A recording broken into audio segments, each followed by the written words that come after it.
चला, उन्हाळा चालू झालेला आहे, परीक्षा झालेल्या आहे, मुलं घरी आहे, सकाळचा नाश्ता, दुपारचं जेवण असं एकाच मेनूमध्ये आपल्याला बनवायचं असतं. मग काय, आलू पराठे बनवूया की. सगळ्यांनाच आवडतात, दमदमीतपणे नाश्ता म्हणून पण आणि अगदी दुपारचं जेवण म्हणून सुद्धा.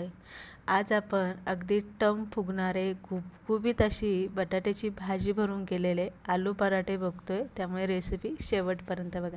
चला पटकन रेसिपीला सुरुवात करू. इथे घेतलेले आपलं गव्हाचं पीठ घेतलेले, जे नेहमी घेतो, फक्त त्यामध्ये 1 वाटी बेसन पीठ घालायचं, ज्यामुळे पराठे खुसखुशीत आणि टम फुगले जातात, मऊ लुसलुशीत राहतात. अर्धा चमचा ओवा घालायचा आहे हाताने चोळून आणि अर्धा चमचा मीठ घालायचं आहे. आणि हे पराठ्याचं पीठ जे आहे ना, ते चांगलं घट्ट मळायचं आहे. म्हणजे पुरीला मळतोय असं नाही मळायचं, पण नेहमीच्या चपातीला मळतो त्यापेक्षा ते आपल्याला घट्ट मळायचं, जेणेकरून आपले पराठे लाटताना फुटणार नाही, याची आपल्याला काळजी घ्यायची. पातळ पीठ जर केलं तर मग पराठे फुटतात, भाजी सारण जे असतं ते पिठाच्या बाहेर येतं. घट्ट पीठ मळलं, झाकून ठेवूया, भाजीची तयारी होईपर्यंत पीठ भिजेल. बटाटे पहिलेच उकडून घेतले होते, बटाटे पहिलेच उकडून घ्यायचे. बटाटे गार होऊन द्यायचे, म्हणजे बटाट्याला एक कडकपणा येतो आणि मग मॅचरने बटाटे एकदम बारीक फोडून घ्यायचे. आता बटाटे पूर्ण गार का होऊन द्यायचे? गरम बटाटे असताना जर तुम्ही मॅचरने बारीक केले तर बटाट्याला पाणी सुटतं, हे लक्षात ठेवायचं. म्हणून बटाटे नेहमी आपल्याला गार होऊन द्यायचे. छान भाजी परतून घेऊया.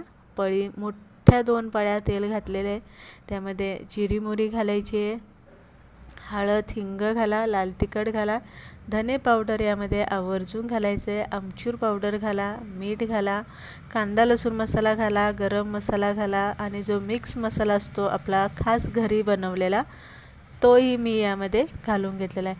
गॅस इथे आपल्याला बारीक करायचा आहे, किंवा तेल गरम झालं की गॅस बंद केला तरी चालेल. मग तेलामध्ये मसाले घाला, म्हणजे मसाले आपले जळणार नाही. बटाटे जे आपण कुस्करून घेतले होते ते आपल्याला यामध्ये घालायचे आणि परत मॅचरनीच आपल्याला हे मसाले भाजीमध्ये मिक्स करायचे.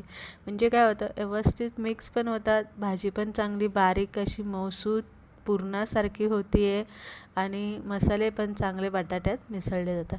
हलवून घ्यायचं, 10 मिनटं गॅसवरती चांगली वाफवून घ्यायची. इथे घाई जास्त करायची नाही आहे की गरम झाली आणि पटकन काढून घ्यायची, असं नाही करायचं. तर 10-1 मिनटं चांगली बारीक वाफवून घ्यायची आणि त्यानंतरनं भाजी गार करायला ठेवायची. बारीक चिरलेली यावरून भरपूर तुम्ही कोथिंबीर घालू शकता, पण मी कोथिंबीर घातली नाही आहे. भाजी गार होऊन द्यायची. आता इथे सुद्धा पराठे बनवताना भाजी पूर्ण गार होऊन द्यायची आणि मग पराठे बनवायला घ्यायचे. गरम गरम भाजी असताना जर तुम्ही पराठे बनवायला घेतले तर 100% तुमचे पराठे फुटणार आणि फुगणार सुद्धा नाही. म्हणून भाजी चांगली गार होऊन द्यायची, म्हणजे भाजीतला ओलसरपणा जो असतो तो हवेत उडून जातो. आता आपण इथे पराठा बनवायला घेऊया. आपण जशी पुरणपोळी करतो, पुरणपोळीचा उंडा करतो, अगदी सेम आपल्याला इथे उंडा करून घ्यायचा आहे. व्यवस्थित आपल्याला किती भाजी भरायची तेवढी तुम्ही इथे भरू शकता.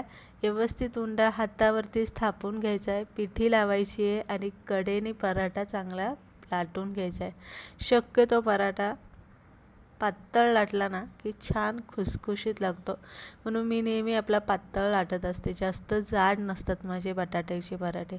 पराठे लाटून घेतलेले बघू शकताय, अजिबात फुटलेला नाही आहे बरं का. भाजी बटाट्याची अजिबात पिठाच्या बाहेर आलेली नाही आहे. खरपूस असा भाजून घ्यायचा. पराठा भाजताना मात्र पॅन चांगला तापलेला पाहिजे. गॅस इथे मोठा ठेवायचा, म्हणजे पराठा कडक येत नाही, व्यवस्थित भाजला, खरपूस भाजला जातो आणि चांगला फुगला जातो. दोन्ही साईडनी छान असे तुम्हाला इथे तेल तूप तुमच्याकडे जे असेल ते लावून घ्यायचे व्यवस्थित आणि मग चांगला खरपूस भाजून घ्यायचा. आता इथे तुम्ही बघू शकताय आपले पराठे फुटत नाही आहे, व्यवस्थित असे चांगले फुगायला लागलेले. आणि जर तुम्हाला पराठा असा टमटमीत फुगणारा पाहिजे नसेल तर थोडासा पराठा काय करायचं आहे तुम्हाला, इथे जाड लाटायचा आहे. आता इथे बघू शकता किती मस्त घट्ट झाला ना, अगदी पुरणपोळीसारखा आपला हा पराठा बनवून तयार झालेला आहे. अनेक जणींना असाच प्रॉब्लेम येत असेल पराठे फुटण्यात, तर ही टीप